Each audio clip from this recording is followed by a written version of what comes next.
These are 20 hidden facts about She Wore a Yellow Ribbon that reveal the true story behind John Ford's 1949 Technicolor masterpiece. The director initially refused to cast John Wayne. A thunderstorm nearly caused a Hollywood revolt, and a stuntman's split-second heroism changed his life forever, and the making of this film contains stories that even the most devoted fans have never heard. October 22, 1949 brought audiences a film that would sell nearly 12 million tickets and gross $5.4 million, making it the most popular Western of that year. Ford's Cavalry trilogy reached its centerpiece with this second installment, the only one shot in glorious Technicolor, and cinematographer Winton Hoch's work earned him an Academy Award. Based on James Warner Bella's short stories about the cavalry's final frontier campaigns, production records, crew memoirs, and film archives have kept the real stories buried for over 70 years. But if you grew up watching Captain Nathan Brittles lead his troops across Monument Valley on the Navajo Nation reservation, you know this film by heart even if you don't know what happened behind the camera. Fact number 1. John Ford didn't want John Wayne. John Ford, the same man who had directed John Wayne in Stagecoach a decade earlier, absolutely refused to cast him in She Wore a Yellow Ribbon, and his reasoning made perfect sense. Captain Nathan Brittles was written as a man over 60 years old facing mandatory retirement after 40 years of service, while Wayne was only 41 and looked it. An older actor seemed like the obvious choice to Ford, and production records from August 1948 show Argosy Pictures actively negotiating with Charles Bickford, who was 47 at the time and looked older. Ford envisioned Brittles as a weathered cavalry officer with gray hair on his final mission, and Wayne simply didn't match that image in his mind. Howard Hawks' Red River changed everything when it was released earlier in 1948. Ford went to see it and watched Wayne play Tom Dunson, an aging cattle baron whose performance showed dramatic depth Ford had never witnessed from him before. Wayne portrayed Dunson's descent from strong leader into obsessive tyrant, demonstrating genuine acting range that surprised everyone who thought they knew his limitations. Ford's reaction after the screening was immediate and profane, captured in 4 words that changed film history: "I didn't know the big son of a bitch could act." That single sentence meant Wayne got the role, and together they created one of the most memorable characters in Western cinema. Fact number 2. The cake that said it all. Late November 1948 brought the end of filming, and John Ford did something uncharacteristic by presenting John Wayne with a cake. 4 words inscribed on that cake captured their entire working relationship. "You're an actor now." Think about what that meant coming from Ford. Stagecoach had turned Wayne into a star back in 1939. They'd worked together on multiple films over the previous decade, and yet only now, only after watching Wayne transform himself into the 60-year-old Captain Brittles, did Ford acknowledge him as a genuine actor. Ford delivered the ultimate backhanded compliment with his characteristic mixture of affection and cruelty, but Wayne understood exactly what it meant. The demanding perfectionist who had pushed him harder than any other director had finally given his approval, and that cake represented more than the end of production, because it represented Wayne's graduation from movie star to serious actor in the eyes of the man whose opinion mattered most to him. Fact number 3. Wayne's favorite role in the wrong Oscar. Captain Nathan Brittles became one of John Wayne's favorite roles of his entire life, a character he loved playing more than almost any other across his 5-decade career.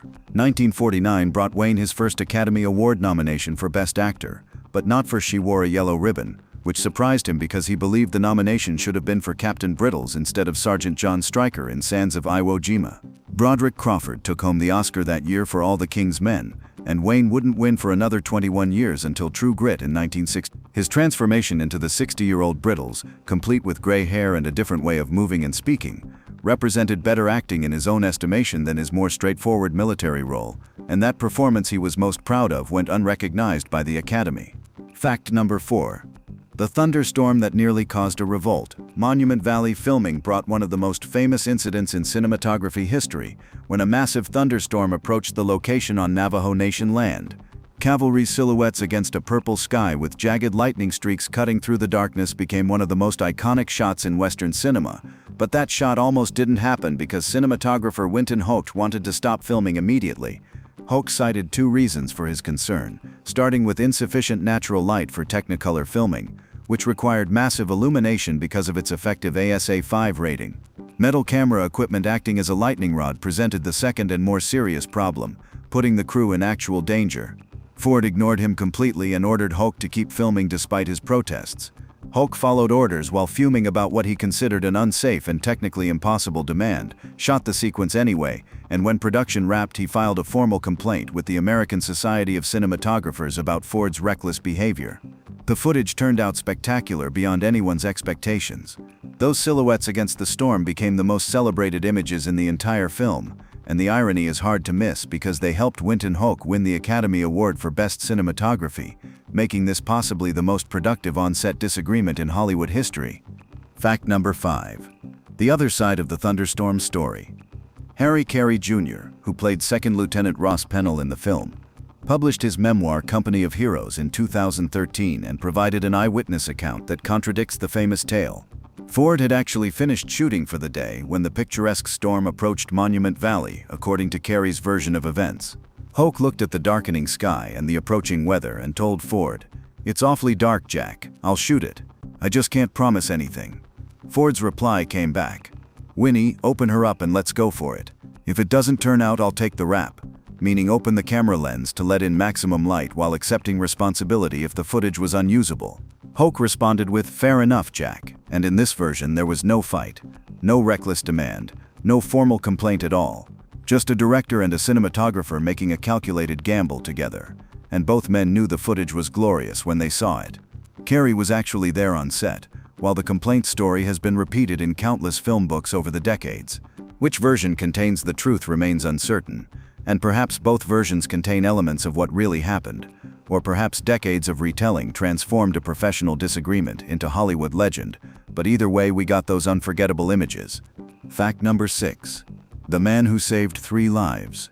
If you're enjoying these behind-the-scenes stories from one of the greatest westerns ever made, hit that subscribe button because we dive deep into classic films that defined a generation, and there's plenty more where this came from. Ben Johnson's casting as Sergeant Tyree came about because of something that happened during the filming of Fort Apache the previous year, a story of split-second heroism that changed his entire life. Horses pulling a wagon went out of control during Fort Apache production with 3 actors aboard the runaway rig, and the stampeding horses were heading directly toward dangerous terrain where serious injury or death was seconds away. Johnson happened to be sitting on a horse nearby when it happened. Without thinking, he spurred his mount into action, raced after the runaway team, and grabbed the lead horse's halter, bringing the entire rig to a stop and saving 3 lives that day using skills he'd learned as a real cowboy before he ever thought about movies. John Ford called Johnson into his office after the rescue and handed him a contract, $5,000 per week for 7 years. That's what the contract offered when Johnson read it, and he stopped reading immediately, grabbed a pen, and signed without looking at anything else. $40 per month as a cowboy had been his previous wage, which meant Ford's contract represented over 100 times that amount every single week. That contract turned Ben Johnson from a horse wrangler into a movie star, and he went on to win an Academy Award himself for The Last Picture Show in 1971, all because he knew how to handle a runaway horse team. Fact number 7. The famous horse named Steel. Steel was the name of the horse Ben Johnson rode in She Wore a Yellow Ribbon, and he was one of the most famous movie horses in Hollywood at the time. Johnson's father-in-law owned Steel, a man everyone called Fat Jones, who ran Hollywood's most successful horse-renting operation. Making actors look like great riders was Steel's reputation, even if they weren't actually skilled horsemen. John Wayne rode him, Gregory Peck rode him, Clark Gable rode him, and the horse had an instinct for what the camera needed and could take direction almost like a human actor. Fat Jones had a strict business policy when it came to Steel, and it was brilliant. Productions wanting to use Steel had to rent every other horse they needed from his stable too, because you couldn't just get the star horse without taking the whole package. Steel was worth it, and the policy worked because everyone knew it. Fact number 8. The man on the nickel. Chief John Bigtree, who played Chief Pony that walks in the film, claimed to be one of 3 models for the Indian head nickel throughout his entire life. These coins were minted from 1913 to 1938, and the profile image remains one of the most recognizable designs in American currency. Sculptor James Earl Fraser used his features from the forehead to the upper lip for the composite image, according to Chief Bigtree's claim as a Seneca Nation member. Esquire magazine's cover featured him in 1964 at age 87, recreating the nickel pose for their readers. Fraser himself later claimed a different Bigtree, A Kiowa named Adoit was one of the models, which means historians dispute this claim. Chief John Bigtree appeared in 59 films between 1915 and 1950, regardless of whether his face appeared on millions of nickels, making him one of Hollywood's first prominent Native American actors and an important presence in the Western genre for 35 years. Fact number 9. The sleeping dog improvisation. One of the film's most charming moments happened completely by accident, when Sergeant Quincannon, played by Victor McLaglen, addresses his troops in a scene interrupted by a stray dog. Not a Hollywood dog or a trained animal actor, but a Navajo dog that lived around Monument Valley, wandered onto the set, lay down and fell asleep right in the middle of the shot. Most directors would have stopped filming and shooed the dog away, but not John Ford. An opportunity presented itself, and Ford improvised on the spot by having McLaglen ask in character who owns the dog. No one answers, so Quincannon looks down at the sleeping animal and declares, "Nice dog, Irish setter," when it's obviously not an Irish setter at all. Multiple takes of this scene became necessary because Victor McLaglen kept forgetting his line and calling it a Cocker Spaniel instead, according to production records. They finally got it right, and that improvised moment with a random sleeping dog became one of the film's most memorable comic beats. Fact number 10. The brother on welfare wages. Frances Ford appears briefly in She Wore a Yellow Ribbon as Connolly the barman in a scene lasting less than a minute, but John Ford kept his older brother on full wages for 8 weeks even though his entire part could have been filmed in less than a week. Providing financial support for his brother was John Ford's real purpose, not needing Frances for multiple scenes. Francis Ford had been a successful actor and director himself in the silent era, but had fallen on hard times, and by the late 1940s, he was doing small parts in his younger brother's films while John Ford made sure he was paid well for them. The Ford family presence on She Wore a Yellow Ribbon extended beyond the two brothers in multiple directions. Edward O'Fairna served as assistant director and happened to be John Ford's other brother, while Barbara Ford worked as assistant editor and happened to be John Ford's daughter, though she went uncredited. Paul Fix appeared in an uncredited role and happened to be Harry Carey Jr.'s father-in-law, which meant this wasn't just a film production but a family business. Fact number 11. The first color film in Monument Valley.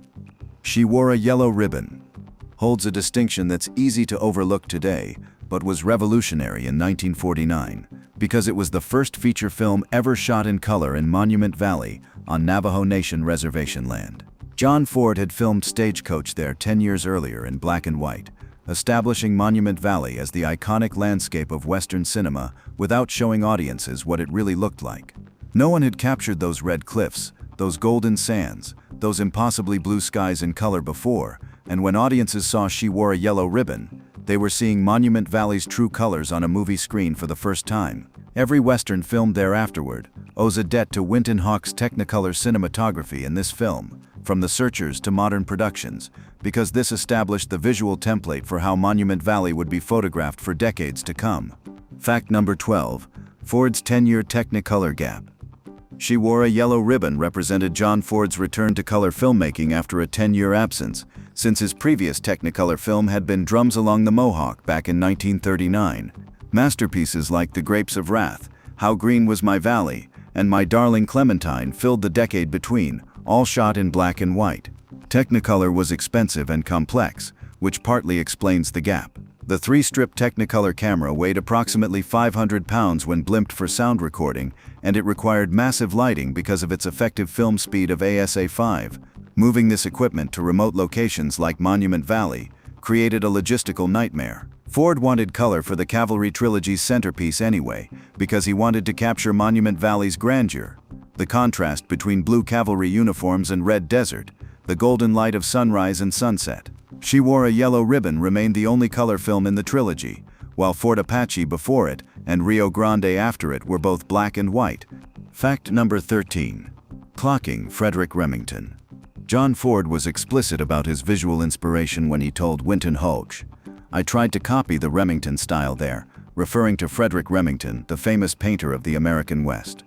Remington's paintings depicted cavalry soldiers, Native Americans, cowboys, and frontier life with a particular eye for color and composition, painting the West in golden light with dramatic contrast between earth and sky. Ford wanted that same quality in his film, and Hoch delivered magnificently. Critics later called what the film achieved a 3-strip photographic miracle, balancing the saturated colors Technicolor was known for with a naturalistic quality that made Monument Valley look simultaneously lifelike and hyper-real. Film historians describe it as Remington's paintings come to life, which was exactly what Ford wanted. Fact number 14. Ford was in debt. Audiences buying their tickets in October 1949 didn't know John Ford desperately needed She Wore a Yellow Ribbon to succeed because he was in serious financial trouble. Ford had co-founded Argosy Pictures in 1945 with Marion C. Cooper, the man who produced King Kong, and the company was supposed to give Ford creative freedom by letting him make films without studio interference.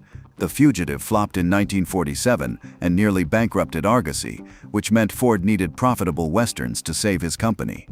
Ford Apache had been successful in 1948, but She Wore a Yellow Ribbon needed to be even bigger, and that's exactly what happened. $5.4 million in gross receipts, nearly 12 million tickets sold, and a listing in Variety as one of the top grossers of 1949 meant the film's success kept Argosy Pictures alive long enough for Ford to make his dream project, The Quiet Man, in 1952. Without She Wore a Yellow Ribbon's box office, Ford might have lost his independence and returned to contract directing for the major studios. Fact number 15. The most expensive Western that came in under budget.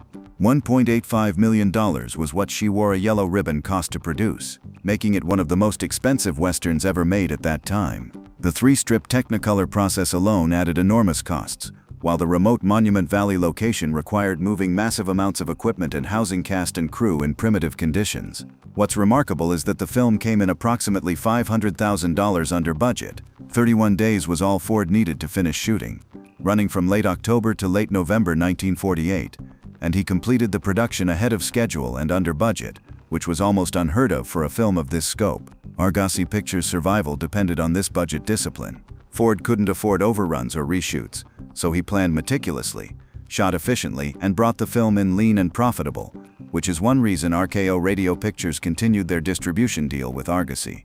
Fact number 16. The Miles Keogh Easter egg. Captain Brittles visits his wife's grave in the cemetery scene and mentions the death of Captain Miles Keogh at the Little Bighorn. And if you've watched She Wore a Yellow Ribbon carefully, you might have noticed that name. Miles Keogh was a real cavalry officer who served with George Armstrong Custer's 7th Cavalry, and this is a genuine historical reference. June 25, 1876 brought his death at the Battle of the Little Bighorn along with Custer and over 200 other soldiers. Keogh's horse Comanche was the only cavalry mount found alive on the battlefield after the massacre, and Comanche became famous as the sole survivor of Custer's last stand, living until 1891 and never being ridden again while appearing in military ceremonies. Ford included this reference because he wanted historical authenticity in the film's background details, and the mention of Keogh's death would have resonated with audiences in 1949 who knew their Western history. Fact number 17. The Devoto Gravestone. One of the gravestones visible in the background during the cemetery scene has Devoto written on it, and almost nobody notices this Easter egg. John Ford's subtle tribute to Bernard Devoto, a historian of the American West, whose books Ford had read and admired, sits right there on screen. Devoto wrote extensively about frontier life, westward expansion, and the cavalry's role in the Indian Wars, and his work across the wide Missouri won the Pulitzer Prize for History in 1948, just months before She Wore a Yellow Ribbon went into production. Ford filled his films with these small historical references and inside jokes that most audience members never caught, but they show the depth of research and respect for Western history that Ford brought to his work. Fact number 18. John Agger's personal crisis. John Agger was going through one of the most difficult periods of his life during production, when he played Lieutenant Flint Cohill, because he was in the process of divorcing Shirley Temple, the former child star, who had been America's sweetheart in the 1930s. 1945 brought their marriage when she was only 17 years old. A daughter came in 1948, but the marriage was falling apart, and the divorce became final in 1949, the same year She Wore a Yellow Ribbon was released.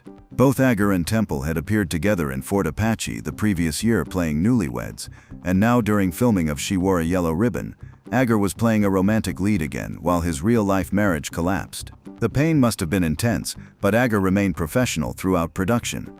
Fact number 19. The quote that defined John Wayne. "Never apologize, mister. It's a sign of weakness." Captain Nathan Brittles speaks this line in She Wore a Yellow Ribbon, and it became one of John Wayne's most famous quotes, repeated across his career and even used in other films. The line perfectly captured the stoic, uncompromising masculine ideal that Wayne represented on screen, becoming shorthand for a particular philosophy of strength and leadership. You've probably heard it quoted countless times, even by people who never saw She Wore a Yellow Ribbon, but in the context of the film, the line has more nuance than it might seem.